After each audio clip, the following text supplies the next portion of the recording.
بسم الله الرحمن الرحيم. الحمد لله الذي أنزل على عبده الكتاب ولم يجعل له عوجا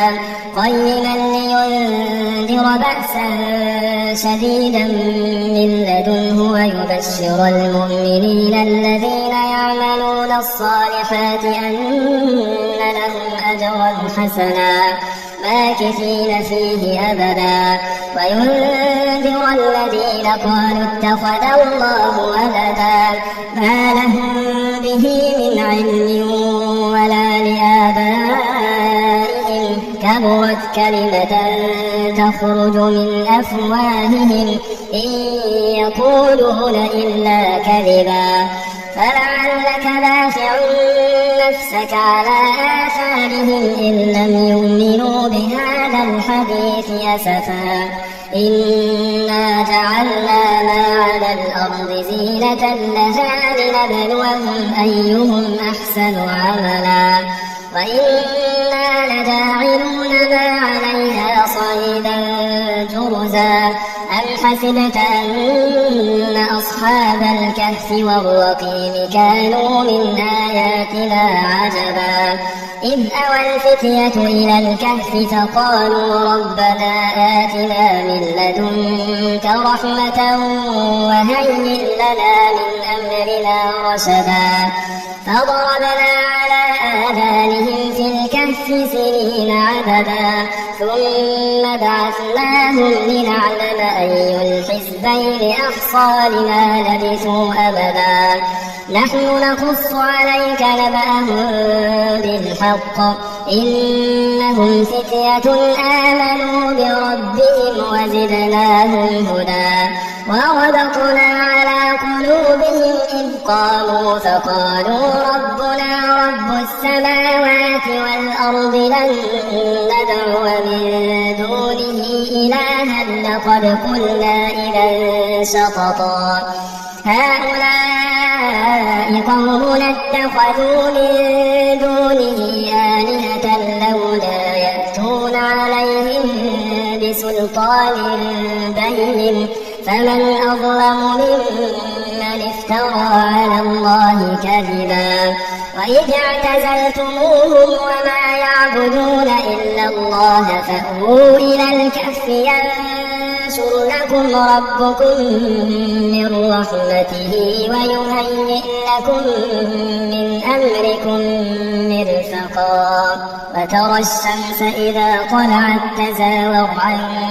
كهفهم ذات اليمين وإذا غربت تقرضهم ذات الشمال وهم في فجوة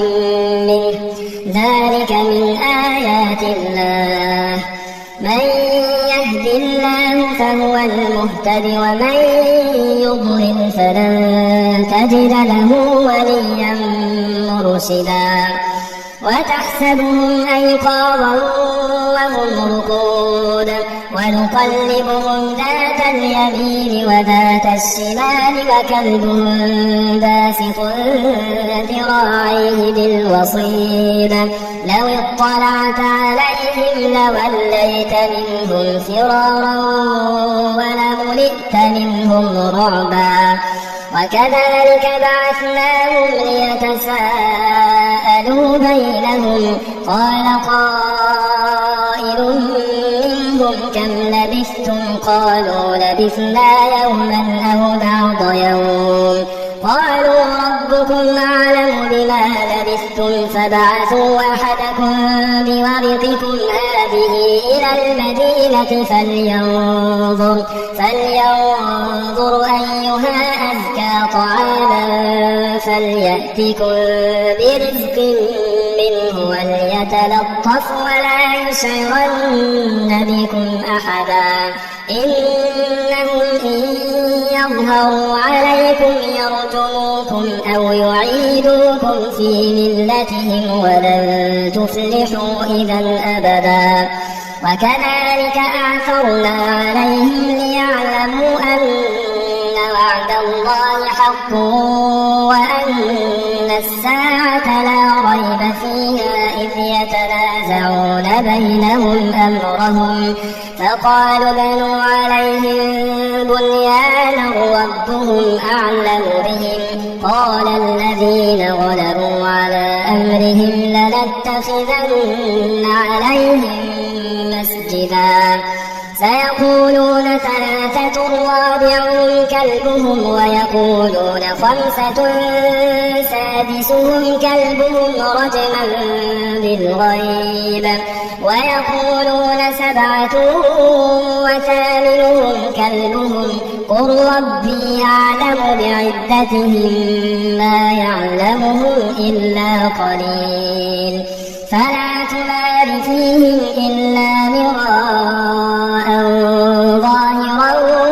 ولا تستفت فيهم منهم أحدا ولا تقولن لشيء إني فاعل ذلك غدا إلا أن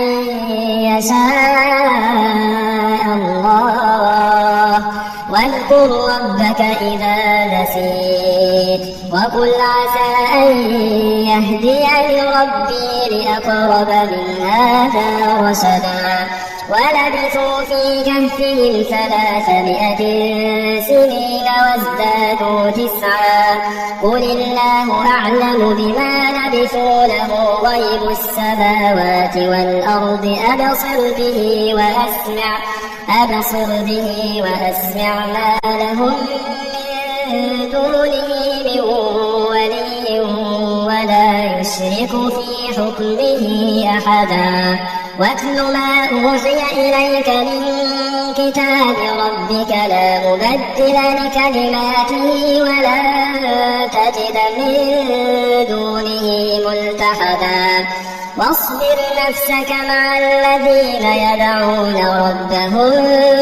بالغداة والعشي يريدون وجهه ولا تعد عيناك عنهم تريد زينة الحياة الدنيا ولا تطع من أغفلنا قلبه عن ذكرنا واتبع هواه وكان أمره فرطا وقل الحق من ربكم فمن شاء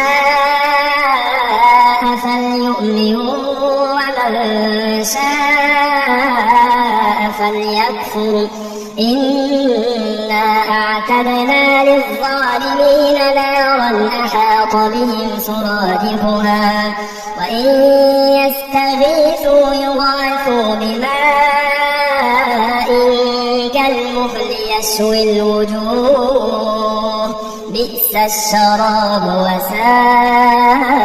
مرتفقا إن الذين آمنوا وعملوا الصالحات إنا لا نضيع أجر من أحسن عملا أولئك لهم جنات عدن تجري من تحتهم الأنهار يحلون فيها من أساور من ذهب ويلبسون ثيابا خضرا من سندس واستبرق متكئين فيها على الأرائك نعم الثواب وحسنت مرتفقا فاضرب لهم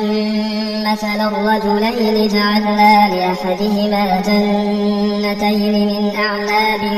وحففناهما بنخل وجعلنا بينهما زرعا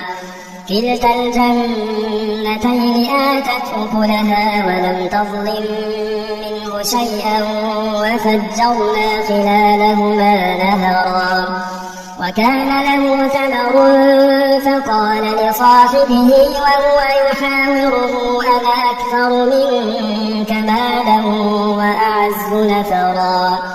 ودخل جنته وهو ظالم لنفسه قال ما أظن أن تبيد هذه أبدا وما أظن الساعة قائمة ولئن رددت إلى ربي لأجدن خيرا منها منقلبا. قال له صاحبه وهو يحاوره أكفرت بالذي خلقك من تراب ثم من نطفة ثم سواك رجلا لكن هو الله ربي ولا أشرك بربي أحدا. ولولا إذ دخلت جنتك قلت ما شاء الله لا قوة إلا بالله إن ترني أنا أقل منك مالا وولدا فعسى ربي أن يؤتيني خيرا من جنتك ويرسل عليها حسبانا من السماء فتصبح صعيدا زلقا أو يصبح ماؤها غورا فلن تستطيع له طلبا. وأحيط بثمره فأصبح يقلب كفيه على ما أنفق فيها وهي خاوية على عروشها ويقول يا ليتني لم أشرك بربي أحدا. ولم تكن له فئة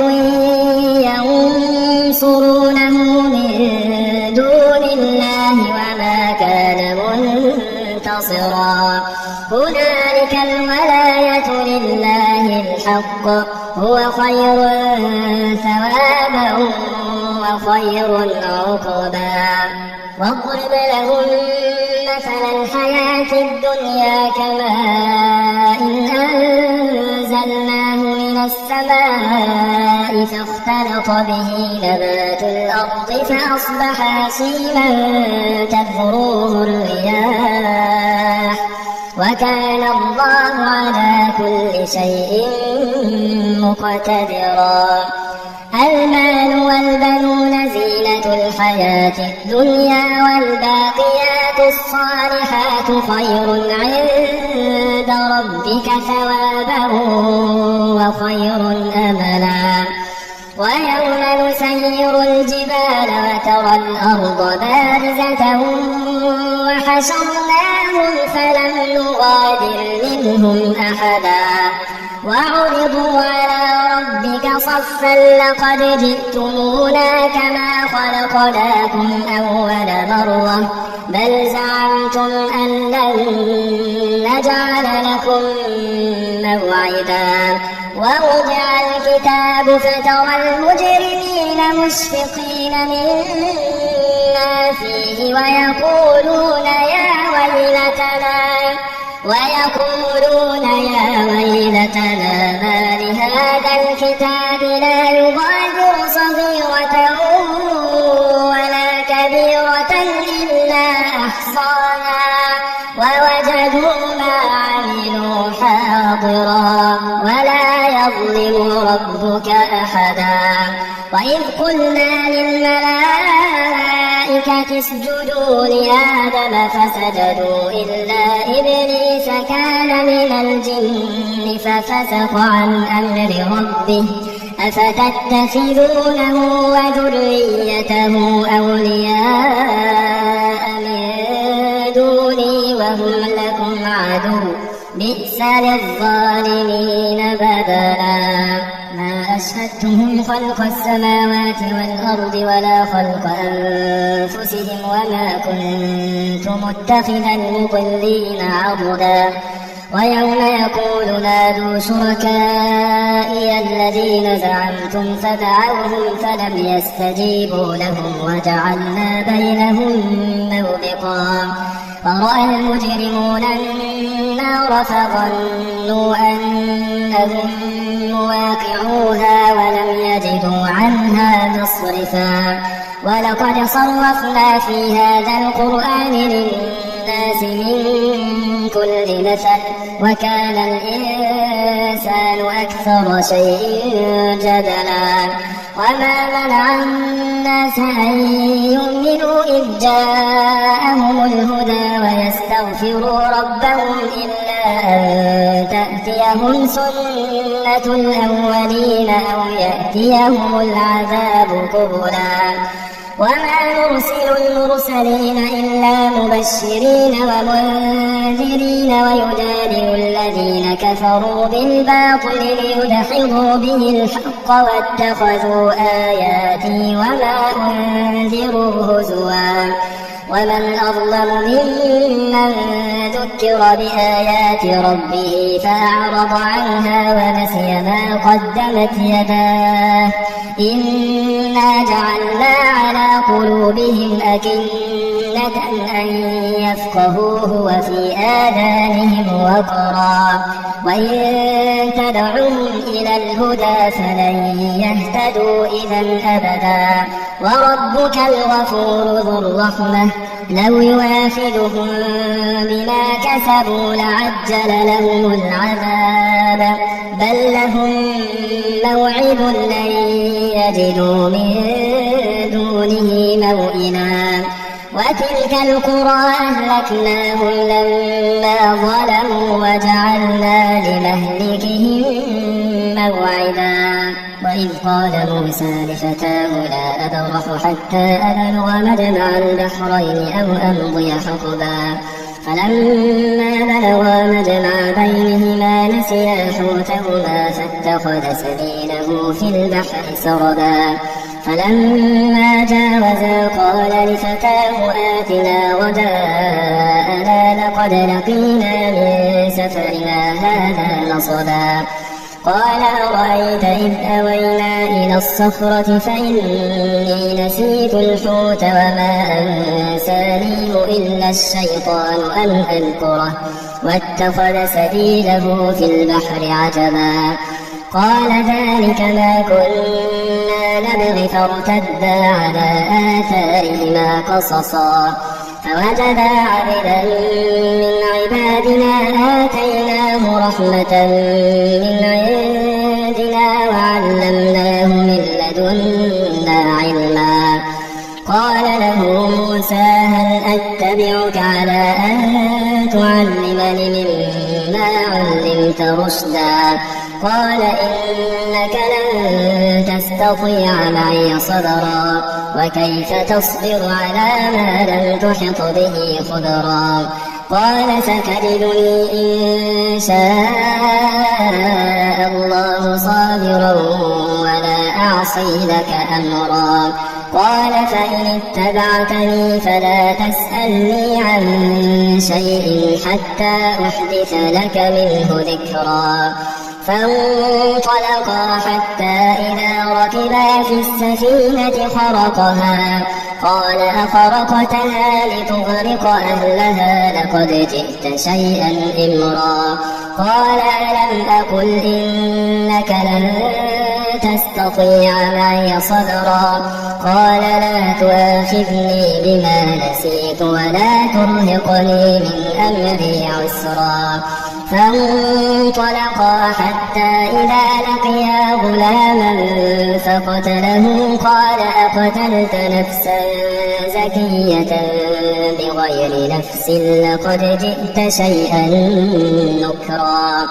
قال ألم أقل لك إنك لن تستطيع معي صبرا قال إن سألتك عن شيء بعدها فلا تصاحبني قد بلغت من لدني عذرا فانطلقا حتى إذا أتيا أهل قرية استطعما أهلها فأبوا أن يضيفوهما فوجدا فيها جدارا يريد أن ينقض فأقامه قال لو شئت لاتخذت عليه أجرا قال هذا فراق بيني وبينك سأنبئك بتأويل ما لم تستطع عليه صبرا أما السفينة فكانت لمساكين يعملون في البحر فأردت أن أعيبها وكان وراءهم ملك يأخذ كل سفينة غصبا. وأما الغلام فكان أبواه مؤمنين فخشينا أن يرهقهما طغيانا وكفرا فأردنا أن يبدلهما ربهما خيرا منه زكاة وأقرب رحما. وأما الجدار فكان لغلامين يتيمين في المدينة وكان تحته كنز لهما وكان أبوهما صالحا فأراد ربك أن يبلغا أشدهما ويستخرجا كنزهما رحمة من ربك وما فعلته عن أمري ذلك تأويل ما لم تسطع عليه صبرا. ويسألونك عن ذي القرنين قل سأتلو عليكم منه ذكرا. إنا مكنا له في الأرض وآتيناه من كل شيء سببا فأتبع سببا حتى إذا بلغ مغرب الشمس وجدها تغرب في عين حمئة ووجد عندها قوما قلنا يا ذا القرنين إما أن تعذب وإما أن تتخذ فيهم حسنا. قال أما من ظلم فسوف نعذبه ثم يرد إلى ربه فيعذبه عذابا نكرا. وأما من آمن وعمل صالحا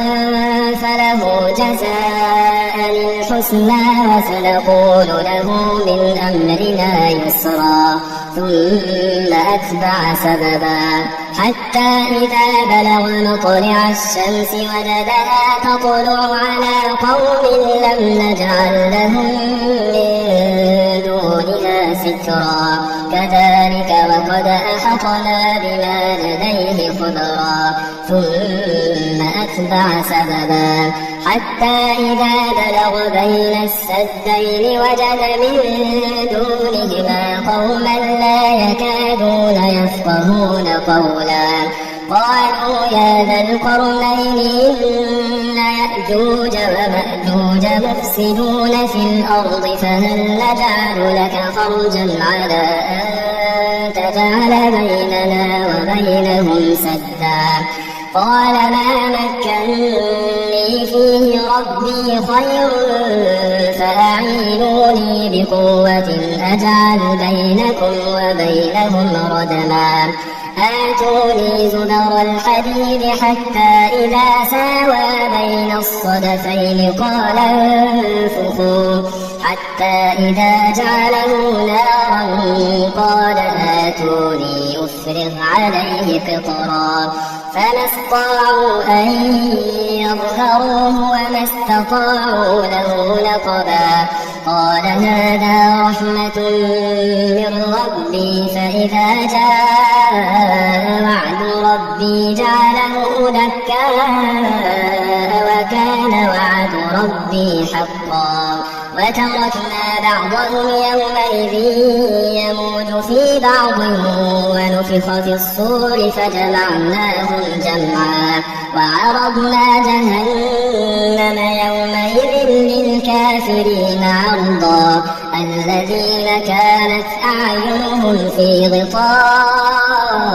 عن ذكري وكانوا لا يستطيعون سمعا. أفحسب الذين كفروا أن يتخذوا عبادي من دوني أولياء إنا أعتدنا جهنم للكافرين نزلا. قل هل ننبئكم بالأخسرين أعمالا الذين ضل سعيهم في الحياة الدنيا وهم يحسبون أنهم يحسنون صنعا. أولئك الذين كفروا بآيات ربهم ولقائه فحبطت أعمالهم فلا نقيم لهم يوم القيامة وزنا ذلك جزاؤهم جهنم بما كفروا واتخذوا آياتي ورسلي هزوا إن الذين آمنوا وعملوا الصالحات كانت لهم جنات الفردوس نزلا خالدين فيها لا يبغون عنها حولا قل لو كان البحر مدادا لكلمات ربي لنفد البحر قبل أن تنفد كلمات ربي ولو جئنا بمثله مددا قل إنما أنا بشر مثلكم يوحى إلي أنما إلهكم إله واحد فمن كان يرجو لقاء ربه فليعمل عملا صالحا ولا يشرك بعبادة ربه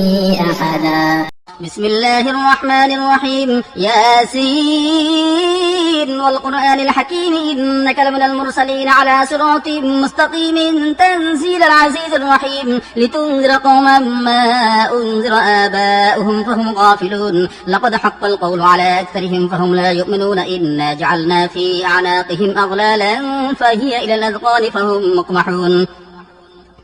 وجعلنا من بين أيديهم سدا ومن خلفهم سدا فأغشيناهم فهم لا يبصرون وسواء عليهم أأنذرتهم أم لم تنذرهم لا يؤمنون إنما تنذر من اتبع الذكر وخشي الرحمن بالغيب فبشره بمغفرة وأجر كريم إنا نحن نحيي الموتى ونكتب ما قدموا وآثارهم وكل شيء أحصيناه في إمام مبين واضرب لهم مثلا أصحاب القرية إذ جاءها المرسلون إذ أرسلنا إليهم اثنين فكذبوهما فعززنا بثالث فقالوا إنا إليكم مرسلون قالوا ما أنتم إلا بشر مثلنا وما أنزل الرحمن من شيء إن أنتم إلا تكذبون قالوا ربنا يعلم إنا إليكم لمرسلون وما علينا إلا البلاغ المبين قالوا إنا تطيرنا بكم لئن لم تنتهوا لنرجمنكم وليمسنكم منا عذاب أليم قالوا طائركم معكم أئن ذكرتم بل أنتم قوم مسرفون وجاء من أقصى المدينة رجل يسعى قال يا قوم اتبعوا المرسلين اتبعوا من لا يسألكم أجرا وهم مهتدون وما لي لا أعبد الذي فطرني وإليه ترجعون أأتخذ من دونه آلهة إن يردني الرحمن بضر لا تغن عني شفاعتهم شيئا ولا ينقذون إني إذا لفي ضلال مبين إني آمنت بربكم فاسمعون قيل ادخل الجنة قال يا ليت قومي يعلمون بما غفر لي ربي وجعلني من المكرمين وما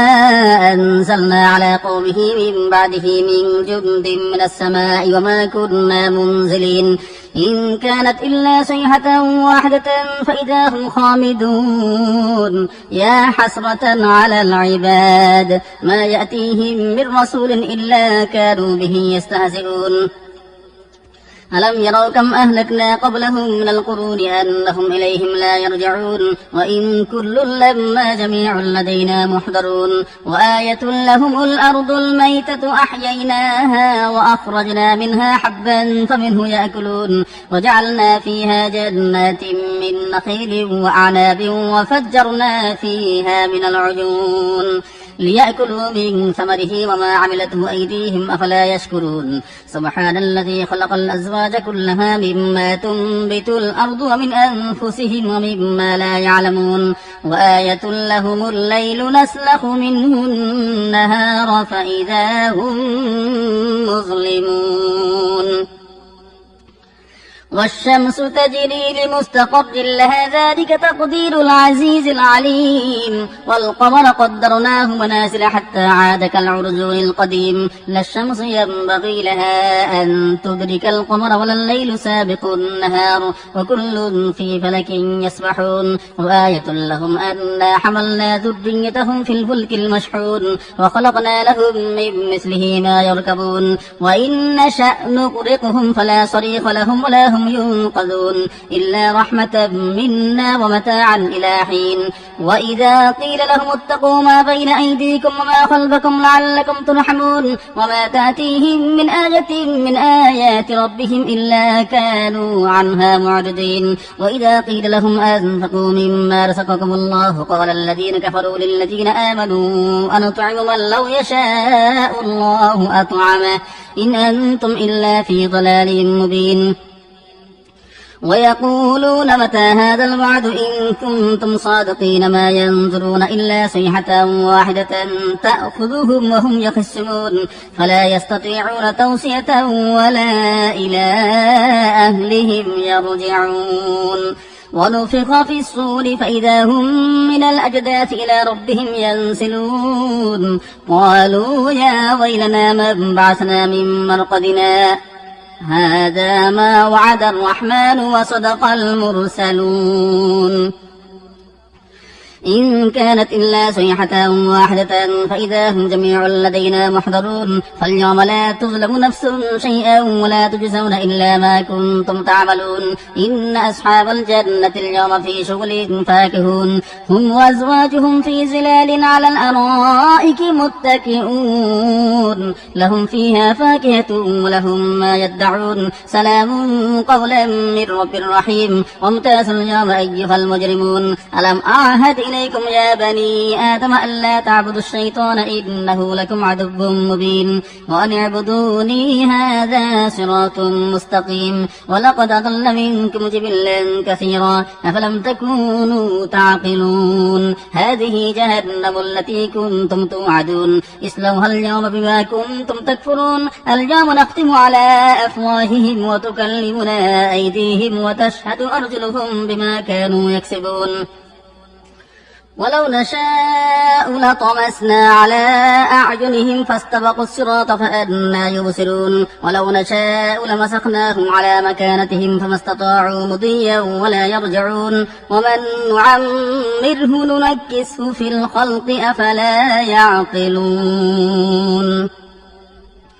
وما علمناه الشعر ما ينبغي له إن هو إلا ذكر وقرآن مبين لينذر من كان حيا ويحق القول على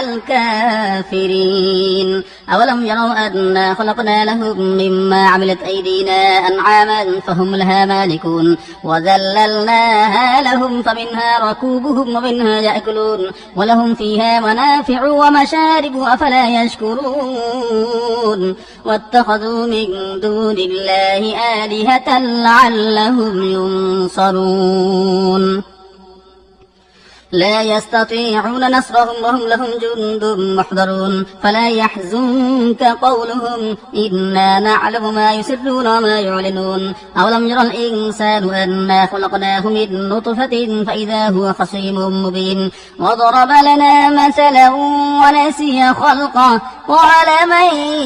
يحيي العظام وهي رميم قل يحييها الذي أنشأها أول مرة وهو بكل خلق عليم الذي جعل لكم من الشجر الأخضر نارا فإذا أنتم منه توقدون أوليس الذي خلق السماوات والأرض بقادر على أن يخلق مثلهم بلى وهو الخلاق العليم إنما أمره إذا أراد شيئا أن يقول له كن فيكون فسبحان الذي بيده ملكوت كل شيء وإليه ترجعون بسم الله الرحمن الرحيم الرحمن علم القرآن خلق الإنسان علمه البيان الشمس والقمر بحسبان والنجم والشجر يسجدان والسماء رفعها ووضع الميزان ألا تطغوا في الميزان وأقيموا الوزن بالقسط ولا تخسروا الميزان والأرض وضعها للأنام فيها فاكهة والنخل ذات الأكمام والحب ذو العصف والريحان فبأي آلاء ربكما تكذبان خلق الإنسان من صلصال كالفخار وخلق الجان من مارج من نار فبأي آلاء ربكما تكذبان رب المشرقين ورب المغربين فبأي آلاء ربكما تكذبان مرج البحرين يلتقيان بينهما برزخ لا يبغيان فبأي آلاء ربكما تكذبان يخرج منهما اللؤلؤ والمرجان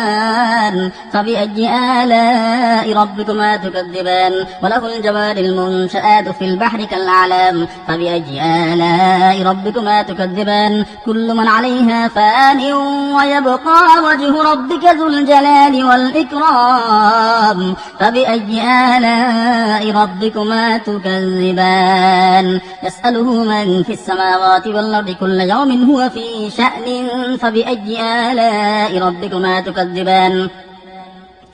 سنفرغ لكم أيها الثقلان فبأي آلاء ربكما تكذبان يا معشر الجن والإنس إن استطعتم أن تنفذوا من أقطار السماوات والأرض فانفذوا لا تنفذون إلا بسلطان فبأي آلاء ربكما تكذبان يرسل عليكما شواظ من نار ونحاس فلا تنتصران فبأي آلاء ربكما تكذبان فإذا انشقت السماء فكانت وردة كالدهان فبأي آلاء ربكما تكذبان فيومئذ لا يسأل عن ذنبه إنس ولا جان فبأي آلاء ربكما تكذبان يعرف المجرمون بسيماهم فيؤخذ بالنواصي والأقدام فبأي آلاء ربكما تكذبان هذه جهنم التي يكذب بها المجرمون يطوفون بينها وبين حميم آن فبأي آلاء ربكما تكذبان ولمن خاف مقام ربه جنتان فبأي آلاء ربكما تكذبان ذواتا أفنان فبأي آلاء ربكما تكذبان فيهما عينان تجريان فبأي آلاء ربكما تكذبان فيهما من كل فاكهة زوجان فبأي آلاء ربكما تكذبان متكئين على فرش بطائلها من استبرق وجنى الجنتين دان فبأي آلاء ربكما تكذبان فيهن قاصرات الطرف لم يطمثهن إنس قبلهم ولا جان فبأي آلاء ربكما تكذبان كأنهن الياقوت والمرجان فبأي آلاء ربكما تكذبان هل جزاء الإحسان إلا الإحسان فبأي آلاء ربكما تكذبان ومن دونهما جنتان فبأي آلاء ربكما تكذبان مدهامتان فبأي آلاء ربكما تكذبان فيهما عينان نضاختان فبأي آلاء ربكما تكذبان فيهما فاكهة ونخل ورمان فبأي آلاء ربكما تكذبان فيهن خيرات حسان فبأي آلاء ربكما تكذبان حور مقصورات في الخيام فبأي آلاء ربكما تكذبان لم يطمثهن إنس قبلهم ولا جان فبأي آلاء ربكما تكذبان متكئين على رفرف خضر وعبقري حسان فبأي آلاء ربكما تكذبان تبارك اسم ربك ذي الجلال والإكرام بسم الله الرحمن الرحيم إذا وقعت الواقعة ليس لوقعتها كاذبة خافضة رافعة إذا رجت الأرض رجا وبست الجبال بسا فكانت هباء منبثا وكنتم أزواجا ثلاثة فأصحاب الميمنة ما أصحاب الميمنة وأصحاب المشأمة ما أصحاب المشأمة والسابقون السابقون أولئك